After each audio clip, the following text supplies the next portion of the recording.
ऐसा मैं आपसे बोल रहा हूं जैसे आप मैथ्स का मॉक टेस्ट एनालिसिस करते हो, आप देखते हो कि मेरा प्रॉफिट एंड लॉस से सवाल गलत हुआ, आपने देखा मेरा एक सवाल सीआई से गलत हो गया, आपने देखा मेरा एक सवाल जो एरिया चैप्टर से गलत हो गया, मैंने एक और चीज देखी कि यार मेरा एक चैप्टर नंबर सिस्टम से भी गलत हो गया। तो ये मेरे 4 गलत हैं, और अब मैं देखता हूं कि भाई मेरे बाकी चैप्टर से तो सही हो रहे हैं,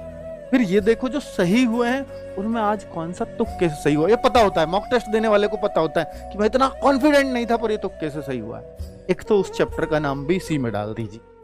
और जो चैप्टर इनमें आपको लगता है कि सर सबसे आसान मुझे इनमें से ये लगता है, तो ऐसा आपको जरूर मिलेगा यार प्रॉफिट लॉस तो मेरा बहुत अच्छा था, इससे सवाल कैसे गलत हो गया, कहीं ना कहीं मुझे कंफ्यूजन हो। उस सवाल को फिर से देखो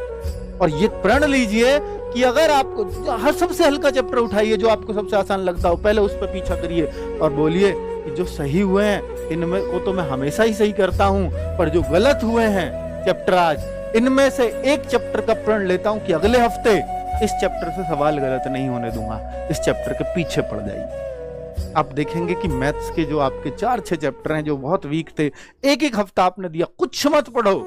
भाई, मैं कह रहा हूं मैथ्स में बात कर रहा हूं, मैथ्स में बाकी कुछ मत पढ़ो, इस चैप्टर को इस हफ्ते करना है, पर अगले हफ्ते में इस चैप्टर से गलत नहीं होना। अगर आपने एक हफ्ते उस चैप्टर को कर लिया ना,